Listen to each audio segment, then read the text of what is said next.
Clasificación B, para mayores de 14 años.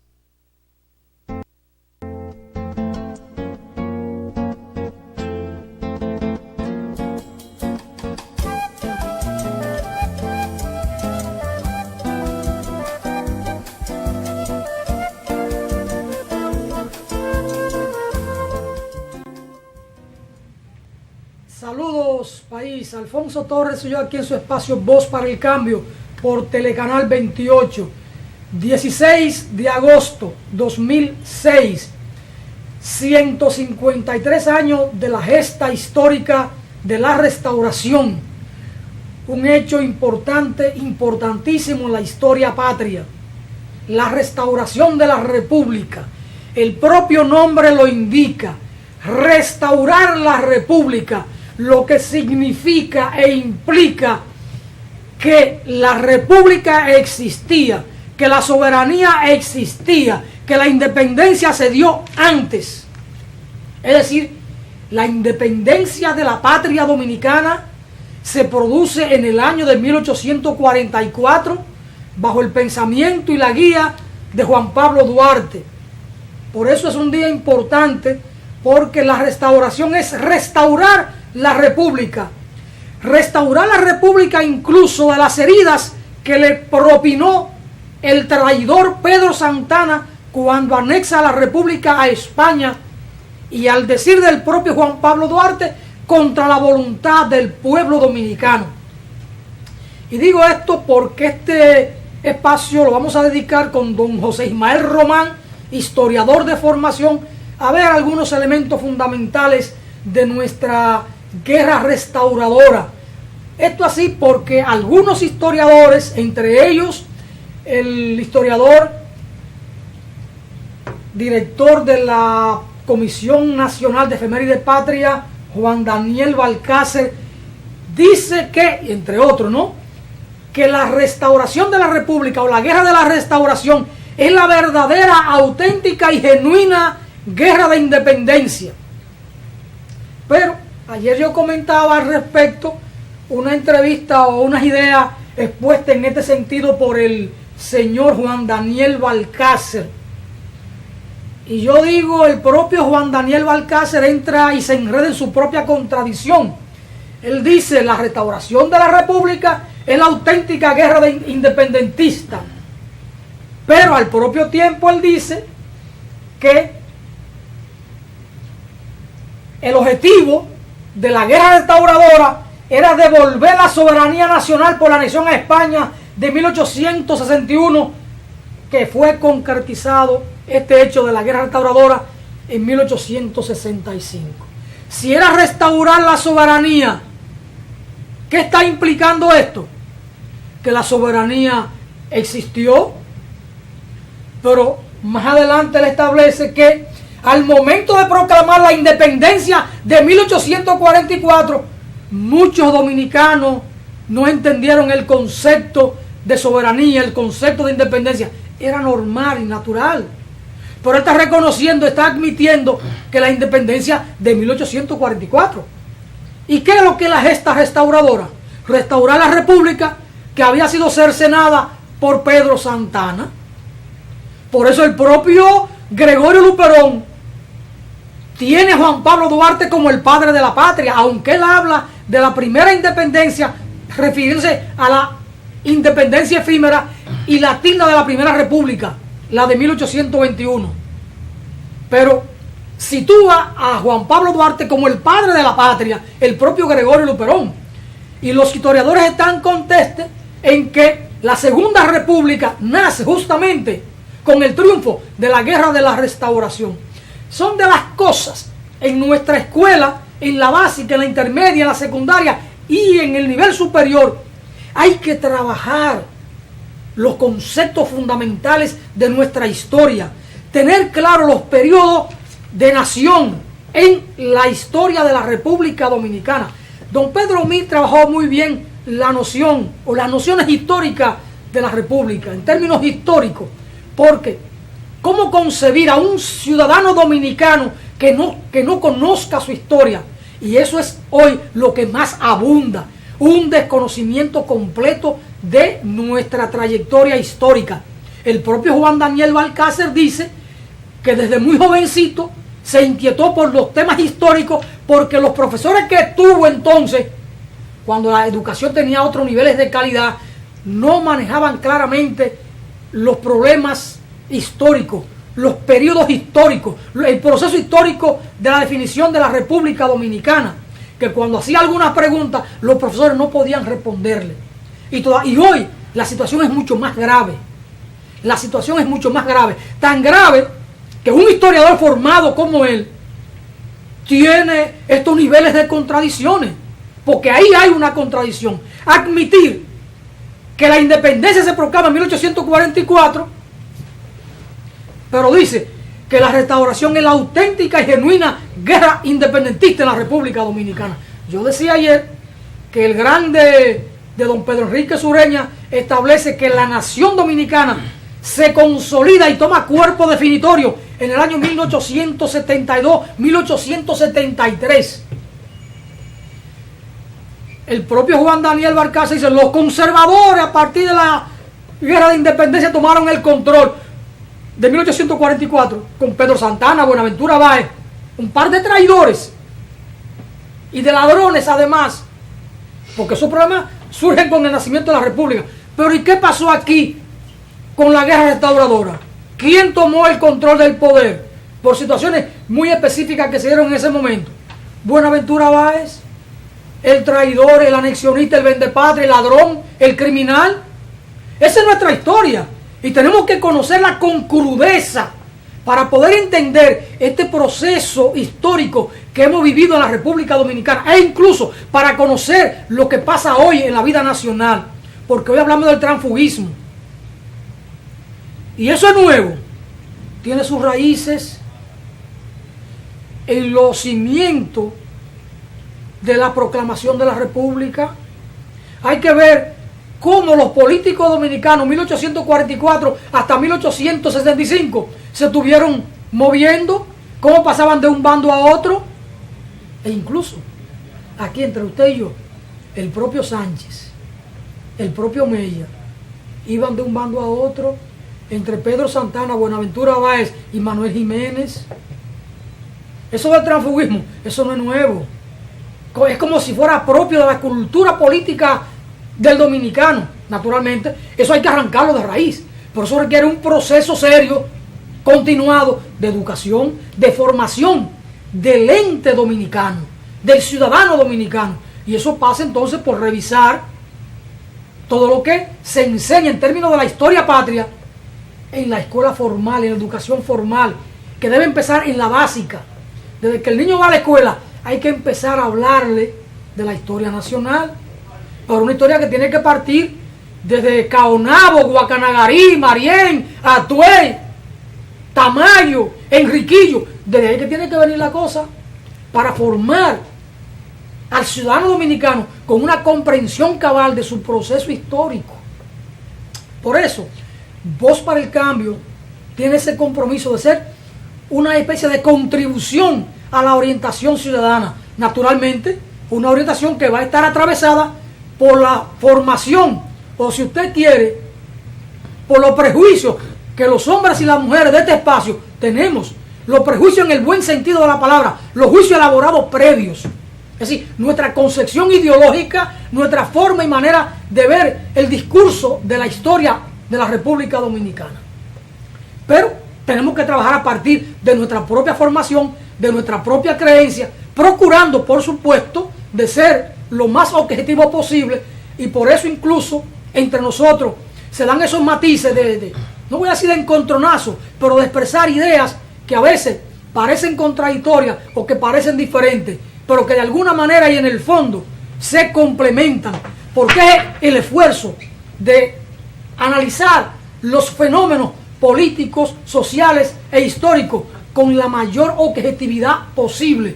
¿A partir de qué? Del compromiso que tenemos con una patria más justa, con una patria más inclusiva, con una patria más próspera, pero con una patria que tenga el compromiso con el pasado, pero con ese pasado constructivo, con ese pasado, digamos, para repetir el término, con ese pasado de patria, con ese pasado de compromiso con el futuro, de compromiso con nuestro espacio territorial y con las definiciones que nos dieron los fundadores de la Sociedad Secreta Latinitaria, que es, digamos, la génesis de lo que es la República Dominicana. Don José Ismael, saludo, lo dejo ahí con algunas provocaciones sobre la mesa. ¿Cómo anda la vida? Bien, hermano, hoy es un día, ¿verdad?, de mucho movimiento en nuestro país y obliga, ¿verdad?, a retomar el tema y seguirlo manoseando. Me ha hecho cambiar todo el libreto que había pensado para abordar el tema de lo que fue el proceso de restauración en la República Dominicana. Y me gustaría comenzar diciendo que, señores, todas las cosas se mueven por intereses. Unos son personales, otros son intereses de grupo, de clases y así por el estilo. La República Dominicana, no así cuando antes de llamarse República Dominicana, ya hay que ver el problema de la identidad. La identidad cultural es un elemento que va unificando estos grupos de intereses. Cada segmento de la sociedad, por el mismo modo de producción que se estaba dando en ese momento, ¿verdad?, cuasi feudal en la República Dominicana, con esto de las plantaciones, de las haciendas, mientras en Haití se desarrollaba un modo de producción mucho más acelerado, de explotación intensiva y un conjunto de cosas, pero es a partir de que esta gente se va empoderando y dice: yo soy de aquí, y por eso lo que fueron los hijos de los conquistadores, colonizadores, de los que se impusieron, son los que van a jugar también papeles, roles importantes para desprenderse de las grandes potencias, como fue en este caso particular contra Francia, contra Inglaterra y contra la misma España, y también fundamentalmente contra otro país que no fue una potencia, pero que tenía una mentalidad también imperial, una casta de ellos, que fueron los haitianos.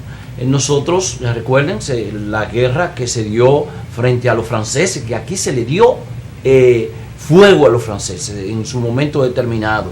Eso sucedió. Yo veo el proceso de construcción del Estado Dominicano, de la sociedad dominicana, como todo un proceso que se va construyendo lentamente, que tiene sus altas y sus bajas. Y en este caso, los grupos dominantes son los que tienen el sartén por el mango en lo que es el proceso de construcción, tanto de la identidad como de la construcción del Estado Dominicano. Así lo veo de entrada. Nosotros, yo no soy de lo que defiendo para llamar esa periodización, esa conceptualización de la historia dominicana, como planteaba Alfonso. Me identifico con esa propuesta, con los períodos. Por ejemplo, vimos el caso de los franceses, vuelven los españoles, luchamos y salimos, ¿verdad?, con una propuesta de crear un país independiente, que fue la famosa proclamación de la independencia que hizo Núñez de Cáceres, que fue una propuesta fallida y también un poco desesperada. Ese yo no lo considero en la periodización, pero sí la veo en el proceso de construcción del Estado Dominicano, de la República Dominicana, para comenzar a llamarnos así, de comer las mismas cosas, de bailar, de cantar, de cómo cultivar la tierra. Entonces, esa primera propuesta fue un intento fallido. Ya es en el 1844, que defiendo esta propuesta, se produce la primera independencia formalmente en la República Dominicana, proclamándola no solo con decir y plantearse en un momento determinado, sino de ejecutar todo un proyecto político de nación, como fue el planteado por Juan Pablo Duarte y todo ese conjunto de hombres y mujeres que participaron en el proceso. Pero las fuerzas conservadoras, que era las que verdaderamente tenían ascendencia social en ese momento, por el dominio del modo de producción que se estaba dando en esta media isla, son las que van decidiendo todo el proceso. Ya vimos esta primera independencia, pero nos metemos entonces en un periodo de reafirmación de esa propuesta, que es donde entro en contradicción también con lo que dice Daniel Balcácer. Este fue el arranque, aunque la derecha tuviera, o los conservadores tuvieran el control, pero es el arranque fuerte para la construcción de esta propuesta de nación. Entonces venimos entonces en una guerra, después de 1844, de una guerra para sostener, mantener esa propuesta de independencia que soñó Duarte, y todo el conjunto de hombres y mujeres en ese momento, y también los conservadores. Lo que se produce entonces, no solo a solicitud, sino también a presión de ellos, es la separación de Haití, y eso había que consolidarlo. Es 17 años después que se produce ese acontecimiento. Tenían que darse una serie de situaciones para que eso se concretizara. Toda la lucha contra Haití, toda esa experiencia que va asimilando el pueblo dominicano, los diversos sectores, pero Haití no fue, después de esos acontecimientos, de la llegada de los españoles, no se convirtió en una amenaza real para nuestro lado. En cambio, desarrolló todo un grupo de solidaridad con los diversos sectores. En esta lucha, 1844, 1861, Haití fue una cantera, fue un espacio, como también las islas, que hoy vivimos un poco de espalda a ella, para que se albergaran todos nuestros líderes, todos estos hombres y mujeres que luchaban por una patria independiente. Entonces, desde Haití vamos a ver cómo entra Sánchez a este lado, ¿verdad? Proclamando, ¿verdad?, que viene por ahí y que es para proclamar la independencia nacional, que nadie intente confundir ninguna acción, porque había toda una situación de convulsión y de confusión, y entonces por eso dice eso, muere en ese intento. Pero vamos a ver la gente del grito de Capotillo, que importante, también salen desde Haití. Es interesante, estoy trayendo esto para recordar a muchos y muchas en nuestro país que desdeñamos también la solidaridad de los haitianos en ese momento. Búsquele las otras razones, el peligro que implicaba para ellos los franceses, los ingleses y los mismos españoles. Entonces, de República Dominicana, porque esta madeja de proceso de construcción de identidad, de independencia, no solo fue aquí, también es en todo el Caribe y en el continente. Se van a dar un conjunto de acciones por eso. Aquí se produce entonces el 16 de agosto de 1863, lo que es el grito de Capotillo. Pero vamos a ver el grito de Yara, el grito de Lares en Puerto Rico, el de Yara en Cuba. Todo como esa coincidencia, la necesidad, esas ansias de libertad. La República Dominicana, ya llevando a cuesta este nombre y para defenderlo, era un país con muchas limitaciones. Todo ese proceso también fue una lucha no solo contra los españoles, fue una lucha también para definir el control de las fuerzas productivas, que nuestro relacionamiento, la apertura del país a otros países con un nivel de independencia importante. Entonces así lo veo. 1861, esta acción trae como consecuencia un conjunto de cosas. Primero, todas las acciones que comete Santana contra los dominicanos y dominicanas, todas las actitudes violentas y de desconocimiento de los dominicanos y dominicanas por parte de los españoles, la degradación del mismo dominicano, y ver cómo esta gente, una potencia que estaba, hay que reconocer que España estaba en un proceso de decadencia, indiscutiblemente, aunque trajera a nuestra parte 60.000 militares, que no fue de un golpe, va a concluir así, pero ella estaba en un proceso de degradación. Y aquí se le dio una lección. Un país con apenas 214.000 o 215.000 habitantes fue capaz de desarrollar toda una guerra popular donde diversos sectores se integraron para enfrentar a los españoles. y como es el caso tanto de las mujeres, que hay que resaltarlo, los hombres, estamos hablando de un ejército de 25.000 personas, hombres y mujeres también que participaron, las mujeres en las labores productivas, que fueron las que mantuvieron todo lo que pudiera ser el sostén de esa guerra y de que la gente, pues el país siguiera desarrollándose. Entonces reconocemos eso a todos estos hombres y mujeres que de una u otra razón juegan un papel importante. Hay que reconocer indiscutiblemente todas esas contradicciones que se dan y el valor de un proyecto que comienza a darle valor a lo que fue la propuesta de la Primera República. Digo y defiendo que Gregorio Luperón fue una espada importante, incluso con la misma propuesta que hacen de nación, de relacionamiento y de la traída de tanto de tecnología, el desarrollo vial que se va a ir dando, y por tanto creo que la Segunda República fue un acontecimiento de afianzamiento de lo que fue la Primera República. La República Dominicana no ha logrado zafarse del control de las fuerzas conservadoras. La mayoría, desde nuestra primera independencia, la mayoría de años de dominio ha sido por las fuerzas intolerantes, exclusionistas en la República Dominicana. Todo un grupo de imposición. Si usted lo puede ver en la realidad del pueblo dominicano. Me gustaría seguir conversando del tema. No, es interesante. Hay que partir en esto de, para mí, si se quiere, el primer grito es el trabucazo. El trabucazo de Mella ahí en la Puerta de la Misericordia. No se le llama grito, simplemente se le llama trabucazo, por el trabuco que usaba Mella para definir el momento.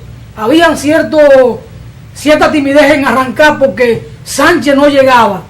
Y Mella dijo, llegó la hora y ¡boom! El trabucazo, que para mí es el primer grito que se da en la República Dominicana o en el territorio de la República Dominicana.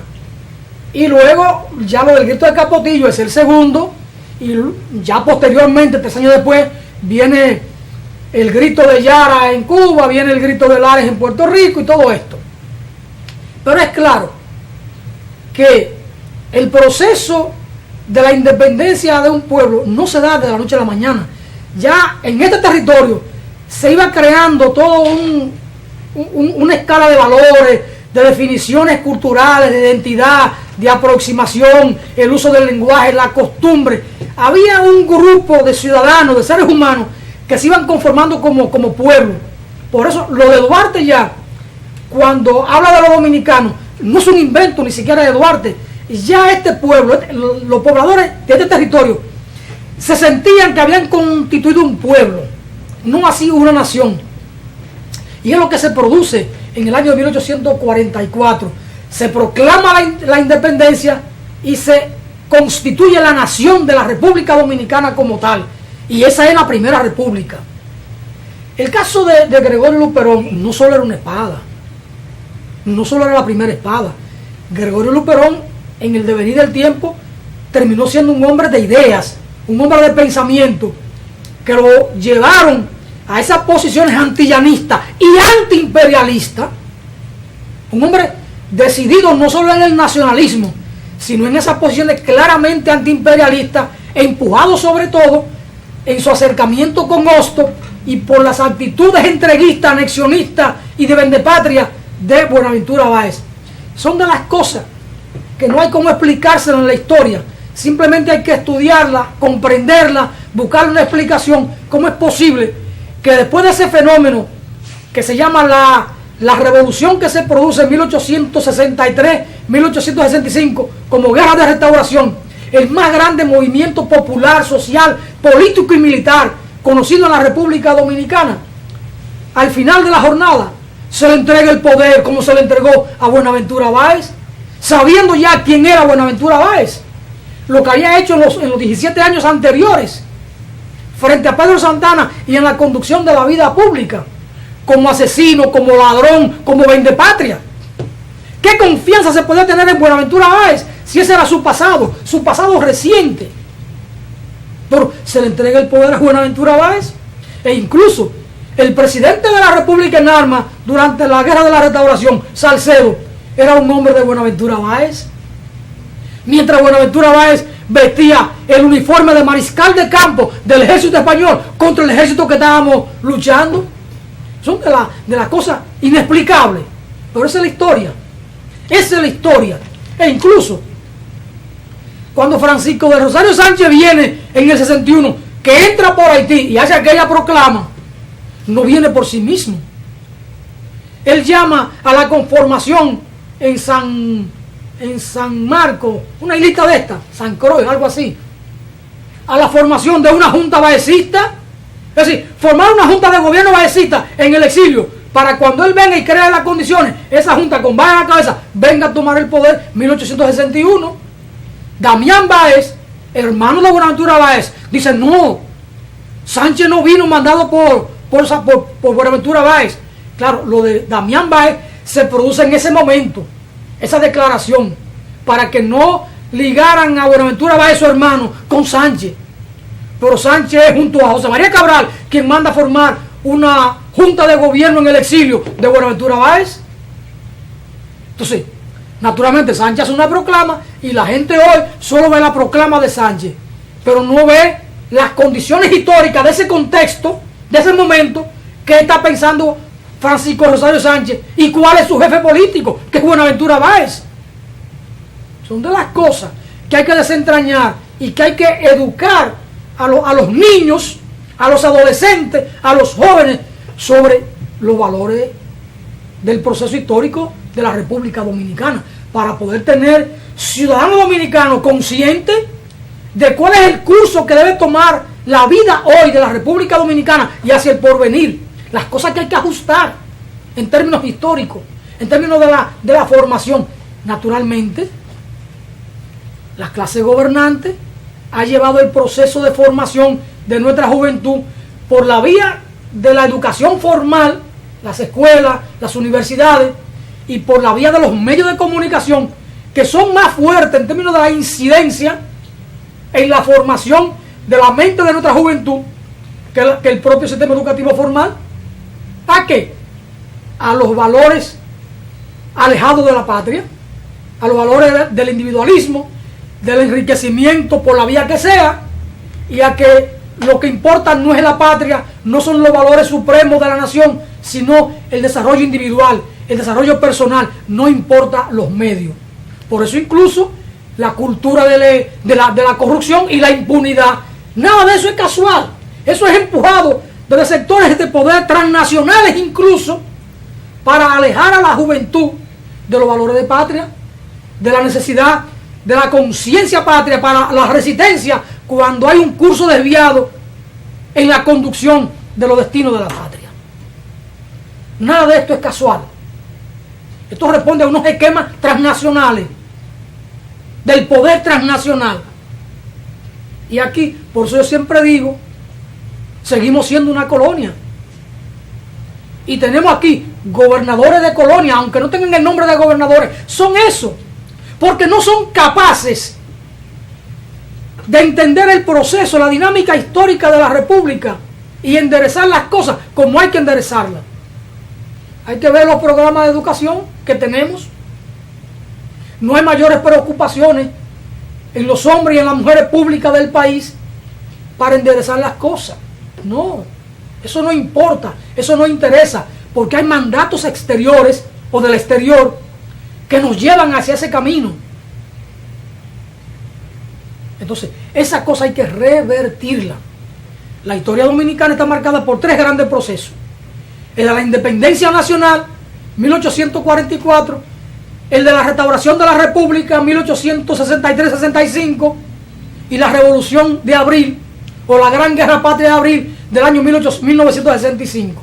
Y ahí yo siempre digo, si hay dos hombres que se parecen en el curso de nuestra historia, son Gregorio Luperón y Francisco Alberto Camaño Deñó, ambos actuando desde la premisa duartiana, desde los ideales trinitarios, los dos, tanto Luperón como Francisco Alberto Camaño, cada uno en su momento, desde una debilidad numérica en términos militar, pero con un valor de patria inmenso, imbuido, alimentado con el ideal trinitario, enfrentan a los ejércitos más poderosos de la tierra, cada uno en su momento.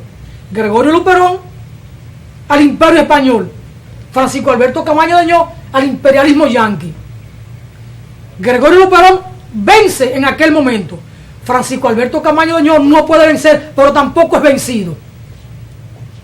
Y se erigió con toda la dignidad y el decoro de este pueblo dominicano. ¿A partir de qué? De la premisa duartiana, don José Ismael. Hermano, yo creo que es importante, ¿verdad?, el análisis. Ya tú tiraste la última parte de esto, ¿verdad?, con el llamado, que es lo importante, y el reconocimiento del valor histórico que uno debe poner los acontecimientos en su lugar. Por tanto, yo creo que yo he aprendido, después que soy un adulto mayor, a ser una persona más fría, más comedido, menos excluyente en el análisis. He superado mucho también lo que es el sectarismo, y eso nos ayuda para uno ser un poco más objetivo en el análisis. Yo no quiero crucificar a nadie, pero yo quiero quedarme con todos esos errores que cometió Sánchez y que han cometido muchísimos gente que al final de su vida han asumido roles importantes en aras de el bienestar común, no individual, con esas proclamas de Sánchez. Indiscutiblemente, eso marcó, y además de eso dio un impulso indiscutible a esas ideas que se estaban moviendo, y por eso en el 63, 61, en el 63 pues sale ese conjunto de gente desde Haití. Eso hay que reconocerlo. Yo también me identifico con que esas fuerzas conservadoras se han quedado en el gobierno, en el Estado, dominándolo. Históricamente, todo eso que tú has dicho, con el control, con la alfabetización del pueblo dominicano, indiscutiblemente, toda nuestra raíz ha sido distorsionada, y eso no está al margen de lo que son los proyectos transnacionales de las potencias hegemónicas en su momento, tanto España, Francia, Inglaterra y Estados Unidos hoy como la gran potencia que todo lo está acomodando. Y el pueblo dominicano ha dado su respuesta a todo este conjunto de acciones porque es parte de ese bullir, de la necesidad de que nosotros debemos tener un país para los dominicanos, un país para todos y todas. Entonces, en esa tesitura, nuestros líderes son también marginales, son gentes rurales. Así mismo lo plantea toda la campaña mediática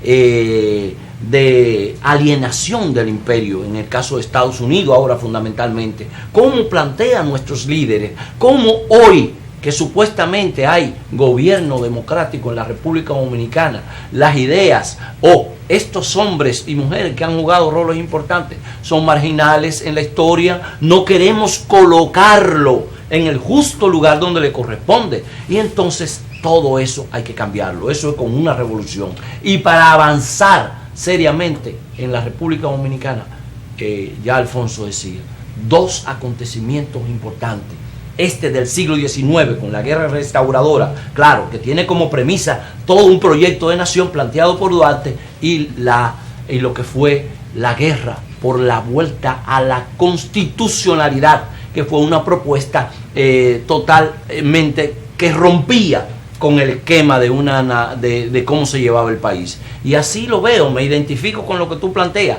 Ahora hay que producir los cambios con una revolución en la República Dominicana. No estoy hablando ahora mismo de un proyecto, hablo violento, pero tiene que producirse, o búsquele la historia y a quienes le toque dirigirlo, la forma de cómo lo van a hacer. Porque República Dominicana hoy en educación está en un ranking internacional por debajo de muchos países que no deberíamos estar. No es metiendo dinero en construcción de edificios, es haciendo que la mentalidad del pueblo dominicano cambie. Gracias, José Ismael, por este tramo tan interesante como una contribución a la educación histórica, a la orientación sobre este tema. temas que son recurrentes en nuestro espacio y que tenemos que seguirlo abordando. Vamos a una breve pausa y retornamos con más aquí en un día tan especial como este 16 de agosto del año 2016. Vamos a la pausa y retornamos enseguida.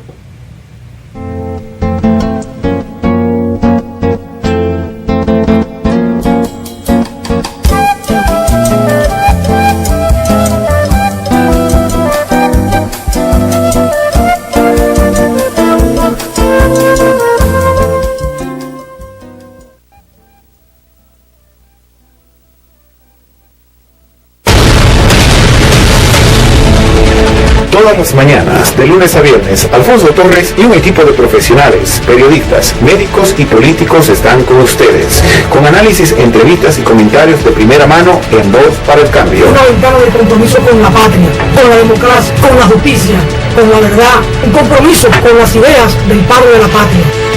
No te lo pierdas, de 7:30 a 9 de la mañana, Voz para el Cambio, por Telecanal 28.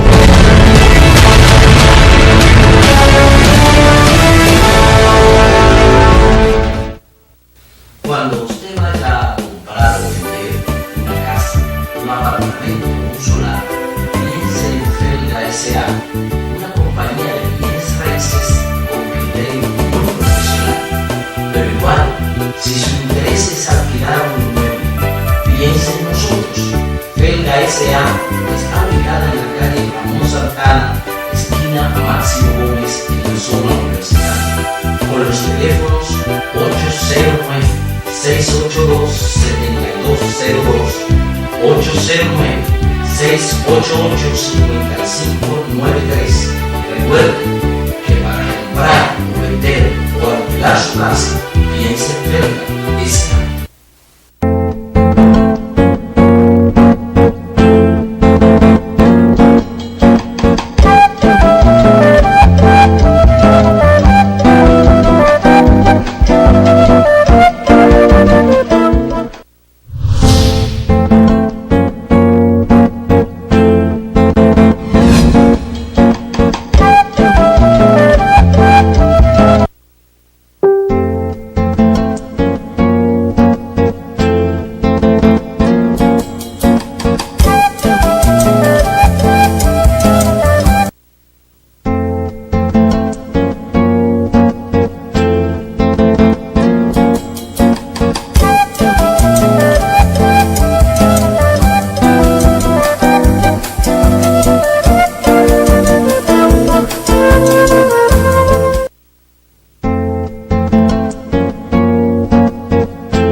Seguimos en su espacio Voz para el Cambio.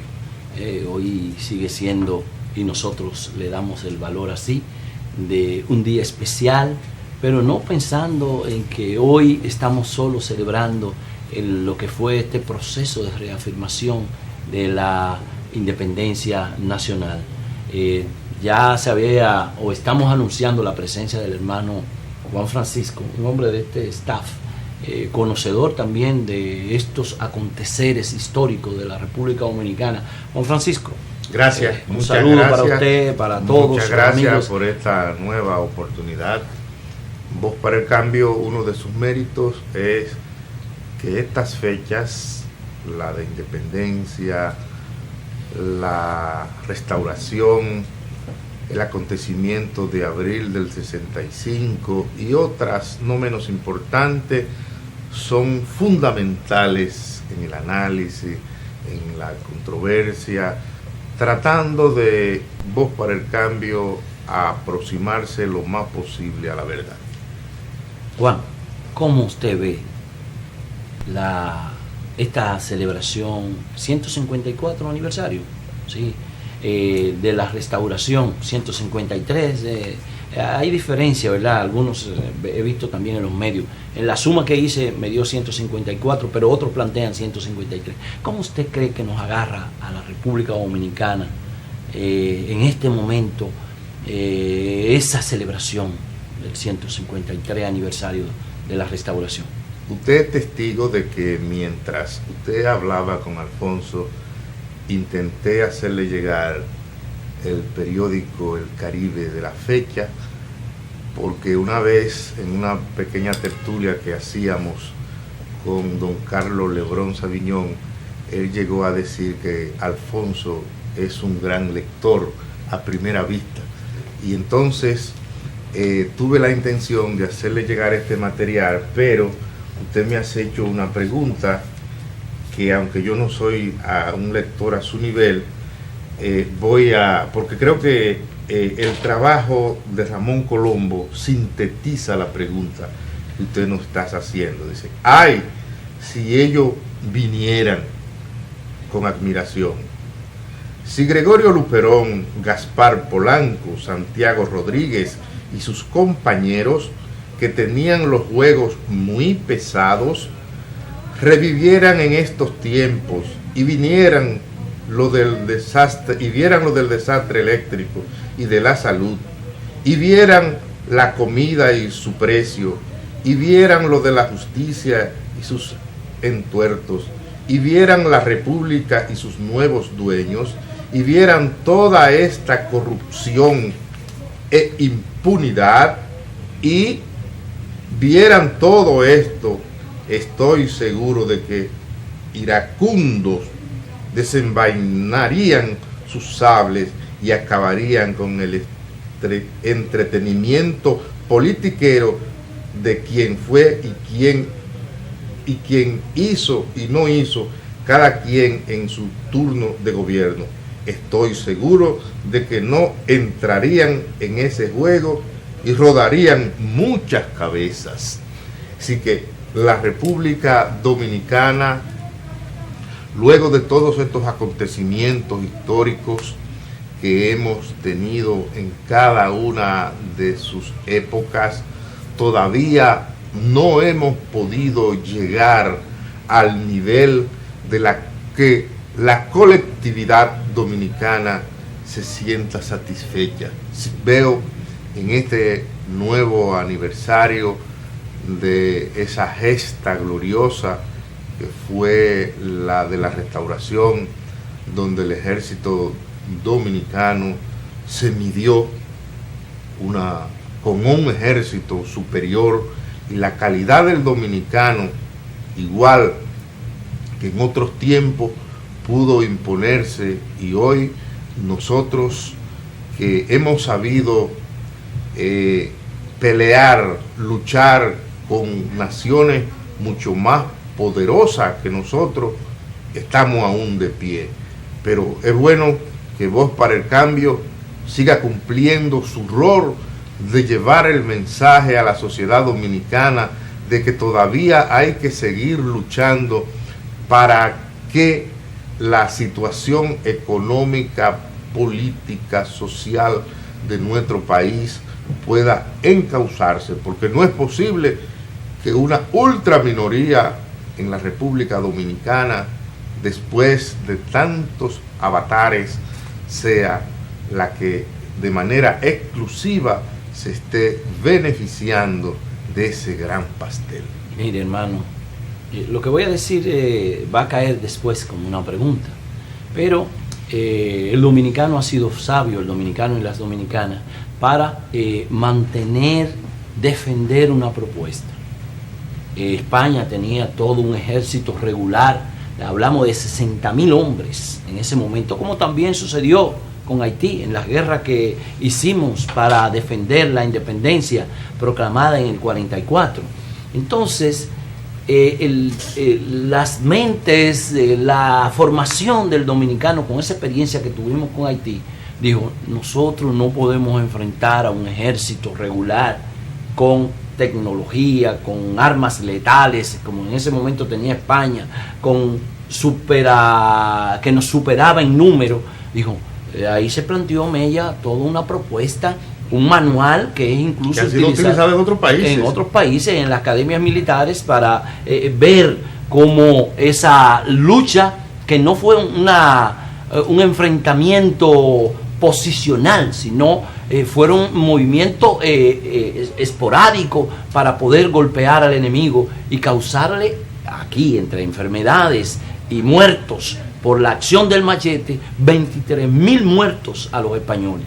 Ahora, estos hombres y el papel que jugaron las mujeres también en ese acontecimiento bélico y económico en nuestro país, esos hombres y mujeres que jugaron esos roles y también lo movemos al presente, han sido enterrados en nuestra historia. Se lo estoy dejando como pregunta, como planteo. Enterrado en nuestra historia, minimizado, que solo se recuerda un día para llevarle ofrendas, cañonazos, y así lo vemos. ¿Qué le parece esa? Mire, Ismael, usted no lo ha dicho porque es difícil que usted lo diga, pero es bueno que los televidentes sepan que usted es un hombre, un historiador de academia formado, fue a la universidad a estudiar esa disciplina y usted conoce con exactitud la afirmación que vamos a hacer. Un acontecimiento de nosotros como pequeña isla en este Caribe que nos dimensiona y que es digno de que otros países nos admiren, es cuando la invasión de Peña y Venable a este pedazo de isla vinieron 3 veces la porción de personas que había aquí. Hubo una invasión de más de 9.000, nosotros no llegábamos a 6.000, y esos 9.000 no pudieron reducir los 6.000 que habían en este pedazo de isla, lo que demuestra que esta especie lleva una rebeldía indomable cuando se trata de humillar y de querer hacer desaparecer lo que vivimos en este pedazo. Lo que ocurre es que desgraciadamente no hemos podido llevar a las posiciones más importantes hombres que tengan compromiso con la nación. Luego de liberada la patria, llegó un traidor, Pedro Santana, y ahí fueron sucediéndose hombres y mujeres al frente de la hacienda pública sin ningún compromiso. ¿Y usted cree que eso es un problema de un hombre o de...? No, eso es un problema social, y como quienes gobiernan son que trazan los parámetros de la educación, pues ellos no le ha interesado formar de tal manera que el dominicano conozca su historia. Por ejemplo, usted que ha vivido en Cuba sabe que la historia ya se enseña de otra manera. Cuando Fidel hacía sus grandes exposiciones, todo giraba en base a los principios martianos, Gómez dominicano, porque ellos se sienten orgullosos, y pienso que a los dominicanos nos demuestran que tienen una deuda con nosotros. Y llego más lejos, pienso que cuando el comandante Delio Gómez Ochoa, y eso está consignado en su libro La victoria de los caídos, los cubanos en ese acontecimiento demostraron que querían cumplir con la República Dominicana. Inclusive Gómez Ochoa fue de los últimos que dejó de combatir, porque vinieron a cumplir una misión patriótica, heroica. Entonces, yo pienso que si ha habido, a veces se nota el dominicano como desinteresado, pero no es así. Cuando suenan la campana, cuando el reloj lo llama, aparece una respuesta, como cuando todo el mundo se retiró en el 65. Camaño dijo: el que quiera morir con honor, que me acompañe al pueblo. Son pequeños detalles que si usted lo va concatenando de ese acontecimiento que le hablo de Peña y Venable, de ese acontecimiento del 44, del 63, el dominicano, se ve hasta feo que lo digamos nosotros, lleva en sí un valor que a veces de fuera lo admiran. Y eso es verdad, ese reconocimiento, pero miren el trabajo que ha hecho tanto la potencia que nos domina o nos han dominado históricamente, ha sido importante, porque han logrado alienar ¿Cómo se justifica? No, pero ahora nos están dando por donde más nos duele, que es que nos están alienando a la juventud. El joven de esta época, el joven dominicano, está desinteresado por los estudios, está con las redes, lo de las redes sociales son buenas, pero hay que saber clasificar. Y ahora uno nota que hay una embestida tendente a desinformar lo más que se pueda. Porque con una juventud que esté desprevenida, que no tenga, y se ve hasta feo el compromiso de la generación de nosotros, y la que nos antecedió a nosotros, que fue un poco más radical, que están ahí todavía algunos, Narciso Guisaconde, Fidelio Despradel, Iván Rodríguez, sí, hay un paquete de gente, Rafael Charlú Mejía, que siendo un muchacho de unos 22 años se fue para la loma. Uno se siente avergonzado también. Mucha vergüenza, porque cuando usted y yo pasamos balance, y tal vez Alfonso, ¿qué hemos hecho nosotros? Así es. Pero usted le está echando la culpa a la tecnología. No. Que ha sido uno de los... En principio dije quienes trazan las reglas de la educación son los que gobiernan. Sí. Entonces, quienes gobiernan no le interesa que la juventud, básicamente, porque no hay proceso en la historia universal que haya tenido éxito sin los jóvenes. ¿Cuál? Gregorio Luperón era un muchacho de 20 y pico de años. El Che Guevara, Fidel Castro, eran muchachos cuando cumplieron su rol. Juan Pablo Duarte, un muchacho. Es más, yo vivo enrotrándole al hijo mío, que ya pasa de 18, que uno de los fundadores de la Trinitaria tenía 17. Entonces usted no me puede venir a decir a mí que usted no está cumpliendo su rol porque es muchacho. Y a veces le he dado a la mesa y he tirado a San Antonio. Pues usted tiene que cumplir, porque si el otro pudo, ¿por qué usted no puede? Entonces, el joven es fundamental para los procesos, tal como las mujeres también, que han tenido papeles tan estelares a lo largo de toda la historia. Entonces, uno nota, usted y yo, que ya hemos vivido lo suficiente como para que no nos relajen, que uno ve que hay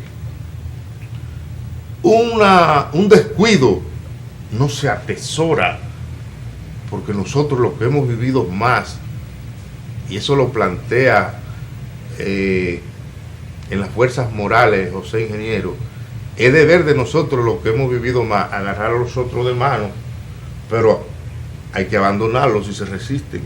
Usted no puede estar tratando de empujar a una gente que no quiere. Ahora, nosotros, el rol de nosotros, ya por las canas que tenemos, debe ser de orientar. Y yo a veces lo amenazo, digo, yo debía cobrarle a usted por lo que le estoy diciendo, porque para yo llegar a estas conclusiones he tenido que estudiar mucho, pero no le voy a cobrar.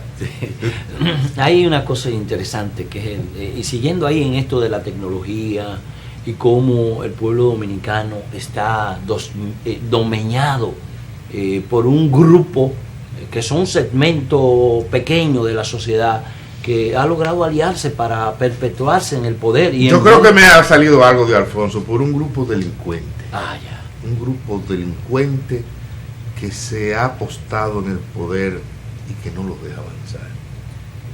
Gente que usted lo conoció como yo, del mismo extracto social que nosotros. Hoy ellos pueden exhibir grandes ganancias, riquezas, finca veraniega, casa y de todo, pero lo cierto es que la República Dominicana, como nación, el ser humano se ha degradado últimamente, y por eso nadie se siente seguro sentado frente a su casa un domingo por la tarde, frente a su casa como antes, porque la sociedad dominicana en los últimos años ha entrado en un proceso de deterioro total. Aquí a nadie le importa que usted se quede en el vehículo, nadie va a preguntarle qué pasó. Primero porque tiene miedo, el que va pasando no sabe lo que usted tiene ahí. Y segundo, usted no va por el temor de que el otro piense que usted lo va a atracar. Entonces nosotros estamos en un gran dilema, y yo pienso que un día como hoy, en donde tantos dominicanos arriesgaron su vida, se impuso la dignidad del dominicano. Es bueno que le digamos algunas cosas y recordarle a los más jóvenes que el porvenir le corresponde, pero hay que trabajar para ello. Es verdad eso, pero mire, cuando el grupo dominante se apropia del poder y de las instituciones del Estado, mire cómo esta gente, para seguir sometiendo al pueblo dominicano, acaban ahora recientemente de uno de los diputados que ganó la oposición, el Tribunal Constitucional, acaba de fallar a favor de un PLDista. Entonces, uno se sorprende, ¿verdad? En medio la sociedad dominicana no se sorprende porque el tribunal... No hay asombro, entonces. El Tribunal Superior Electoral ha tenido una praxis de favorecer intereses. Y lo peor que le puede pasar a una sociedad es que no tenga justicia. Que los ciudadanos, cuando se sienten ofendidos, no tengan dónde asistir, porque hay un teórico del derecho francés que puso en una conferencia la teoría sobre los derechos. Todo hombre o mujer ofendido, el lugar exquisito para ir es a la justicia, porque si no puede hacerlo, entonces viene la violencia.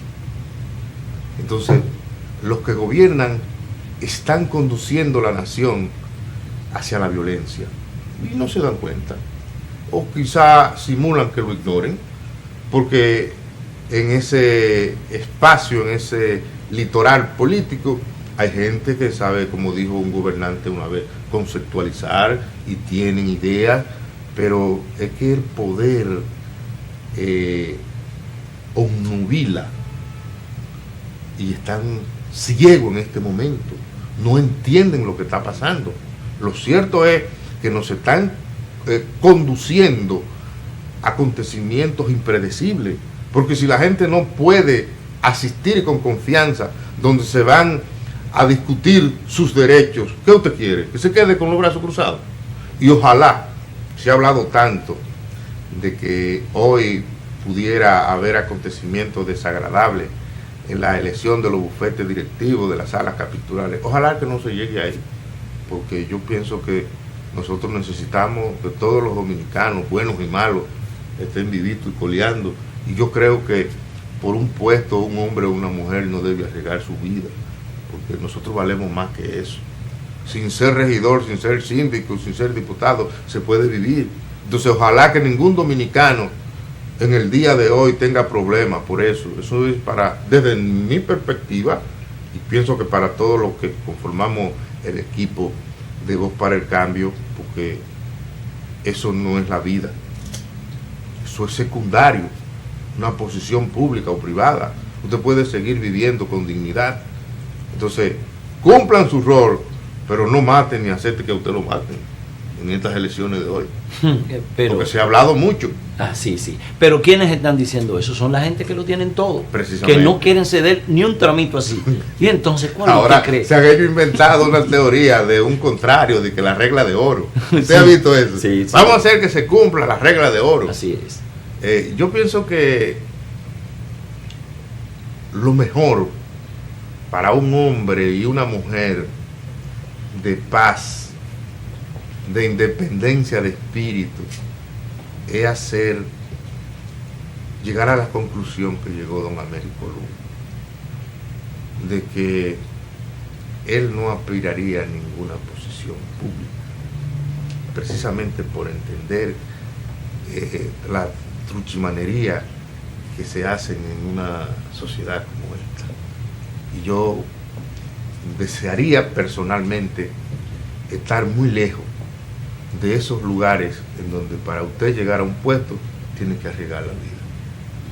La vida se arriesga en situaciones en que usted puede hacer un aporte a la sociedad, pero no por un puesto para usted ya ganar dinero y administrar de manera a veces ilegal lo que se ha puesto en su mano. Pero usted sabe lo doloroso que es para la nación que hoy ocurran hechos que todos lamentemos. Eso no tiene parámetros ni ninguna persona que se considere digna que lo incluyan en eso. Perdón, es que también nos han puesto a pensar en esa lógica. Vamos a permitir que aquellos que delinquieron, no, ¿por qué no meterlo preso? Eso hay que dejarlo así, tanto en cualquier estamento del Estado. Ahora, si usted tuviera, a propósito de lo que estamos celebrando la fecha, tuviera la posibilidad de recomendar, porque usted está hablando también con un nivel de, con un dejo de pesimismo y también con la necesidad de cambio y de que la gente se empodere, si usted tuviera la posibilidad de recomendarle a que el presidente de la República, que va a hacer un discurso hoy en la mañana, que hiciera cambios, ¿qué sugeriría? Yo he oído dominicanos, que lo tengo por honesto, que han dicho que no van a escuchar el discurso del presidente, que piensa que a veces no ha mentido. Bueno, yo tal vez no sea la persona más calificada para recomendarle al Ejecutivo, pero lo más que yo puedo decir es que él vuelva atrás, y como dijo la primera vez que tomó el mando, que no iba a tirar ladrillo hacia atrás, que lo tire hacia adelante ahora, y que yo no le pediría al presidente que el Ejecutivo se inmiscuya en lo que tiene que ver con la justicia, pero que la deje actuar de manera libre. Yo pienso que los dominicanos, si tenemos una sed de justicia, y que se deje que trabaje. ¿Ya? Hermano, usted está haciendo una petición, un petitorio importante. Usted es un hombre de este espacio, ¿verdad?, del SET, donde va a seguir orientando a la población dominicana a través de Voz para el Cambio. Agradecer, en particular a mí, compartir este momento con usted y a los amigos que sigan en Voz para el Cambio.